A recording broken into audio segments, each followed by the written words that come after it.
아인슈타인 선생이 물리 공부를 본격적으로 시작할 시점쯤에는 맥스웰 방정식도 다 나와 있었고요. 그다음에 이제 맥스웰 방정식의 가장 중요한 응용 중에 하나인 빛이 전자기파다라는 사실도 헤르츠 등의 실험에 의해서 입증이 된 상태였단 말이죠. 그래서 뭐 이제 맥스웰 방정식과 전자기파와 등등 이론 결과, 실험 결과 모두 다 중요하다는 것은 반론의 여지가 없었는데, 지금까지 오늘 뭐 한 30분 동안 제가 설명한 갈릴레오 버전의 상대론 관점에서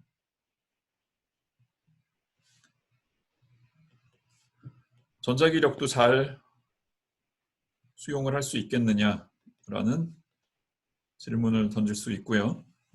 이 질문을 던진 게 아인슈타인 선생이 처음은 아니었고요. 뭐 다른 학자들도 조금 있었는데, 아인슈타인 선생이 다른 사람들보다 조금 늦게 고민을 시작을 했지만 더 훌륭한 답을 잘 찾아서 유명해진 거죠. 그래서 아까 뭐 갈릴레오 시절에서도 하려면 할 수 있었던 얘기인 서로 다른 관성계에서 운동 방정식의 모양이 일정하다라는 그 상대론의 스테이트먼트를 전자기 방정식 가지고 얘기를 좀 해보자고요. 그럼 전자기 방정식에 크게 두 가지가 있죠. 뭐랑 뭐였는지 기억하죠. 좀 더 쉬운 거 먼저 하면 로렌스 힘에 관한 방정식을 먼저 생각을 해보면요. 방정식의 모양이 여러분들 잘 아시다시피 F는 MA는 Q 곱하기 뭐 E 플러스 B 크로스 B 이렇게 생겼는데, 이것과 프라임 좌표계에서 프라임 관성계에서 운동 방정식과 형태가 유지가 되려면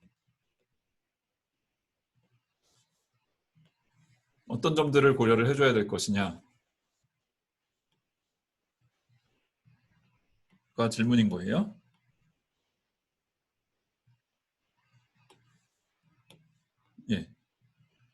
아까 두 물체 사이의 거리의 절대값에만 의존하는 포텐셜로 인터랙션을 제한을 했을 때는 그 포텐셜의 모양이 유지가 되면 된다라는 게 결론이었는데, 지금 그러니까 이 로렌스 포스에 들어오는 저 E 필드, B 필드 내지는 뭐 그거에 해당되는 포텐셜들은 아까 우리가 상정했던 최소한의, 그러니까 제일 간단한 종류의 포텐셜에서 좀 벗어나잖아요. 그렇기 때문에 문제가 좀 더 어려워지는 건데, 일단 여러분들이 하나 눈치챘을 거는, 제가 이 운동 방정식을 양쪽 버전을 적으면서 좌변에는 프라임을 안 붙였죠. 왜냐하면 가속도는 일치한다고 이미 확인을 했었고요. 그 다음에 이거보다 좀 더 제한된 상황이긴 했지만 매스도 양쪽에서 같아야 된다라고 주장을 했었으니까 그 주장들은 그대로 이제 끌고 가자고 얘기하는 거예요. 자, 반면에 이제 저 Q와 E 필드와 B 필드 세 개는 뭔가 좀 새로운 고민거리를 던져주는 건데요. 될 수 있으면 적게 바꾸되 저 두 관성계 사이의 의견 일치를 보고 싶으면 어떻게 해야 될까 고민을 하다 보면 뭐 한 가지 가능성이, 이게 맞다고 주장하는 건 아니지만 이렇게 하면 되지 않을까라는 생각을 주는 답변의 후보가 어떤 게 있냐면, Q는 그대로 두고 일렉트릭 필드는 마그네틱 필드와 저 상대 속도 사이의 크로스 프로덕트만큼 시프트를 시키고 B 필드는 그대로 두고 이렇게 하면 저 동치 관계가 잘 성립을 하는 것 같아요.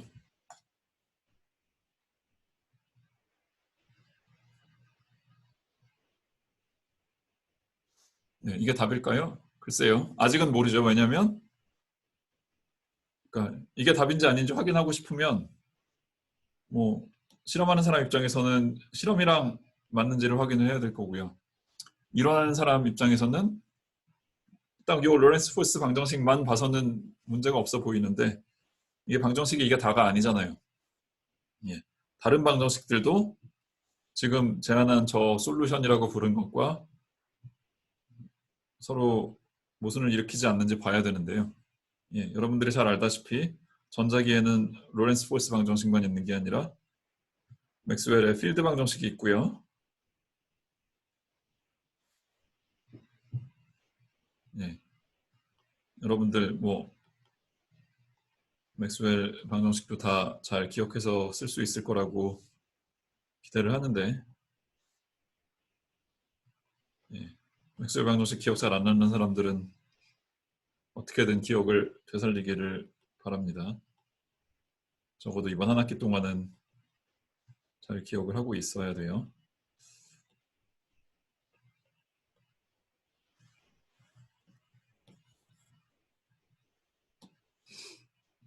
예, 일단 적어 놓고 나서 논의를 이어가겠습니다. 예, 그냥 보통 그 표준 물리 교과서에 이제 이런 형태로 써 있는데 예, 아까 제가 잠깐 살짝 언급을 하고 넘어왔지만 그 갈릴레이 트랜스포메이션 룰을 적어 놓고 예, 여기에 이제 그 편미분에 관한 체인 룰을 다시 적으면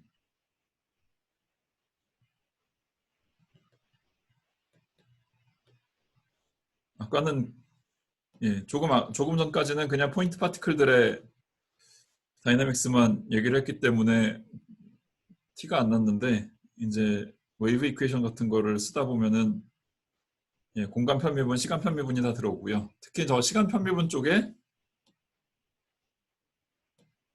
예, 이런 그 V닷 그레디언트라는 텀이 들어온다는 게 중요한 차이를 낼 수 있습니다.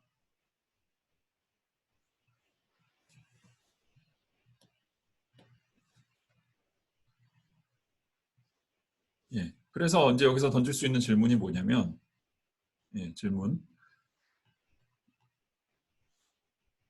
그러니까 상대론이라는 거는 그냥 예, 상대론의 주 스테이트먼트는 두 개의 관성계에서 곤두먼 형식의 모양이 일치를 한다는 건데요.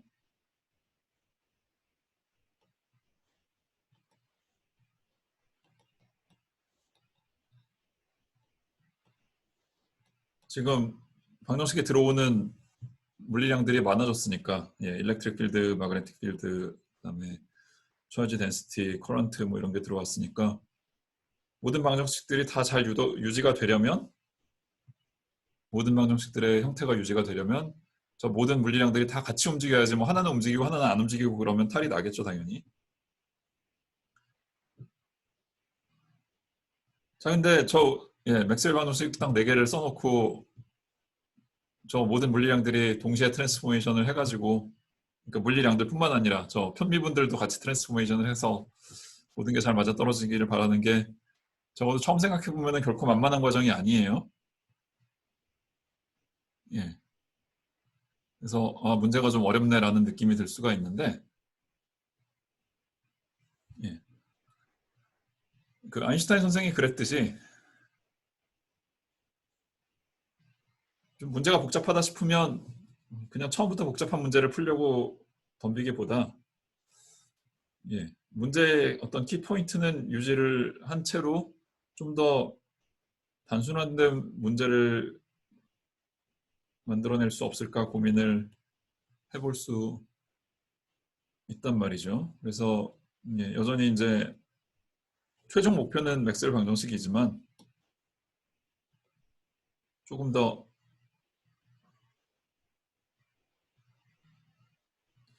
잠시만요. 이거 지우고 가겠습니다. 예. 최종 목표는 맥스웰 방정식이지만 좀 더 쉬운 문제를 만들어서 풀면 어떨까라는 생각을 할 수 있을 텐데 예. 아인슈타인 선생이 한 거 중에 하나가 뭐냐면 그러니까 이미 맥스웰 방정식과 그 헤르츠의 실험이 다 알려져 있었던 상황이라면 예. 전자기파를 기술하는 웨이브 이퀘이션에 주목을 해보자.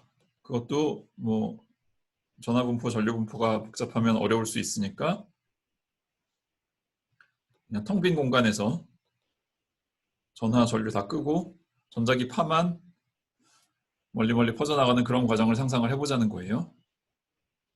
왜 뭐 전설에 따르면 이제 아인슈타인 선생이 빛의 속도로 날아가면서 세상을 관측하는, 그러니까 빛을 쫓아가는 그런 사고 실험을 했다는 얘기가 있는 것 같은데, 자 그러면 여러분들 뭐 이미 전자기 수업에서 다 배웠겠지만 맥스웰 방정식을 적당히 합성을 하면 E 필드와 B 필드에 관한 파동 방정식을 유도를 할 수 있잖아요. 그리고 이 방정식이 우리한테 알려주는 메시지 중에 하나는, 예, 저 전자기파의 전파 속도가 저 맥스웰 방정식에 들어오는 상수들의 이런 조합으로 주어진다는 건데요.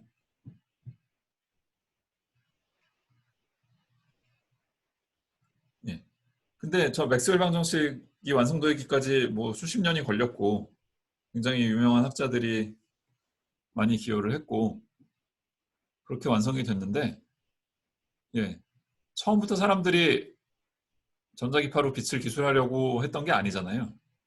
예. 그냥 정전기 아니면, 예, 그 스태틱한 마그네틱 필드 뭐 그런 데서부터 출발해서 시간에 따른 변화를 보면서 뭐 인덕션을 찾고 등등 해서 조금씩 조금씩 발전을 해서 방정식이 완성이 된 거란 말이죠. 그 말은, 예, 저 뮤0, E0 이런 파라미터들이 빛의 속도보다 훨씬 느린 범위의 물체들과 뭐 그 전류 전하 가지고 한 실험에서 이미 다 결정이 돼 있었던 상태란 말이죠. 예, 그래서 뭐 좀 쓰자면,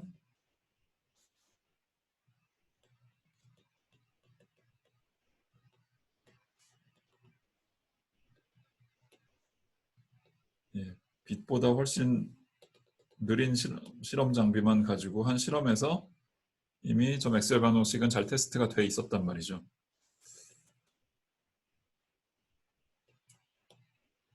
예. 또 하나 포인트는 저 웨이브 이퀘이션의 모양은 전자기파든 뭐, 예, 뭐 물 표면 위에서 전파되는 수면파든 파동 방정식의 모양은 대략 비슷해요. 예, 우리가 지금은 제가 비대면 수업을 하고 있어서 소리가 여러분들한테 직접 들리는 건 아니고 중간 과정을 거치지만 그 음파 단계만 보면, 예, 뭐 공기의 압력이 변하면서 파동이 전파돼 나가는데 그 파동 방정식도 이 전자기파의 파동 방정식이랑 별로 안 다르게 생겼단 말이죠. 자, 그런데 그 뭐 물결파나 음파나 이런 것들은 서로 다른 관성계 사이에서 속도가 달라질 수 있는 여지가 있다는 걸 우리가 경험적으로 알고 있었어요, 이미. 왜 그런지를 따져보면, 예, 물결파나 음파 같은 거는 그 파를 전달하는데 참여하는 매질이라는 게 있고요. 물결파면 물, 음파면 공기 이런 게 있고, 그 물 분자들 내지는 공기 분자들 뭐 각각의 분자는 제법 속도를 가지고 있을 수 있겠지만 일정 지역에서 평균 속도를 따지면 그 평균 속도가 0이 되는 어떤 특정 관성계가 있고, 예, 물을 담아놨다 그러면은 그 물 그릇이 정지해 있는 관성계가 있고, 아니면은, 예, 공기가 평균적으로 정지해 있는 관성계가 있고, 그 관성계 기준으로 저 파동의 속도가 정의되고, 다른 관성계에서는 그 매질이 정지해 있는 관성계 대비 속도가 달라질 수가 있어요. 그러면 전자기도 마찬가지로 어느 관성계, 그러니까 저 매질이라는 게 있고 그 매질이 정지해 있는 관성계가 있고 거기서의 속도와 다른 관성계의 속도가 달라질 수 있느냐, 아니면 그런 거랑 상관없이 혹시라도 모든 관성계에서 속도가 같을 수도 있는 거냐, 그런 질문을 할 수밖에 없는 거죠.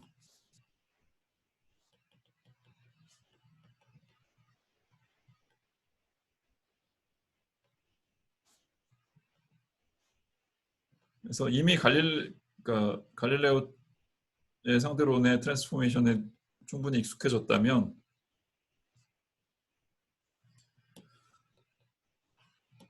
빛의 속도 역시 다른 물체들이나 뭐 매질들의 트랜스포메이션과 똑같은 방식의 트랜스포메이션을 할 거냐, 아니면 뭔가 빛은 다르다고 주장을 할 거냐라는 옵션이 있었던 거고요.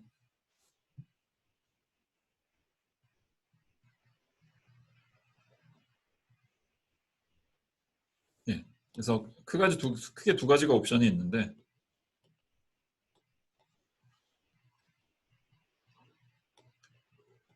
물결표나 음파와 마찬가지로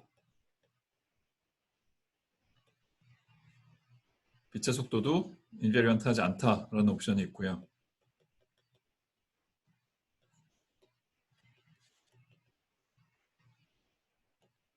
예, 옵션 2는 물결파와 음파와는 달리 빛의 속도는 모든 프레임에서 같다라고 주장을 할 수가 있을 텐데,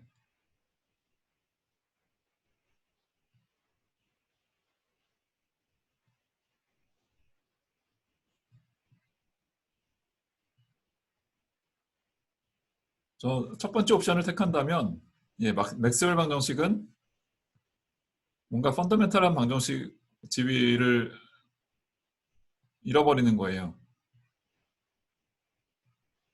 예, 좀 펀더멘탈한 방정식이라면 모든 관성계에서 의견 일치를 봤으면 좋겠는데, 뭐 매질 탓이라고 얘기할 수는 있겠지만 어쨌거나, 예, 맥스웰 방정식 형태가 모든 프레임에서 유지가 안 된다고요. 그래서 이 상대론의 기본 정신, 모든 관성계는 다 같다, 그러니까 동등한 입장에 있다라는 게 많이 퇴색이 되는 거죠. 반면에 두 번째 옵션을 택한다면, 분명히 갈릴레오 상대론에서는 이 간단한 속도 합성 공식이 성립을 했었는데, 이게 성립을 안 한다는 거죠. 그러니까 갈릴레오 상대론이 문자 그대로 성립할 수 없는 그런 상황이 벌어진 거예요. 그래서, 예, 어느 쪽 옵션을 택하든 간에 이 갈릴레오의 상대론이 충분히 넓은 범위에서 성립한다고 주장하고 싶었던 사람이 있다면, 예, 뭔가 한 발 물러설 수밖에 없는 그런 상황이 된 거라는 거죠. 여러분들 아시다시피, 예, 아인슈타인 선생의 선택은 두 번째 옵션, 빛의 속도는 예외다라는 쪽이었고요. 그러면은, 예, 우리가 익히 잘 알던 뭐 상대 속도 합성 공식 같은 게 잘 안 맞는데 어떻게 해야 되느냐 고민이 되는데, 예, 그 고민을 남들보다 훨씬 더 열심히 해서 새로운 이론을 개척을 하게 된 거죠.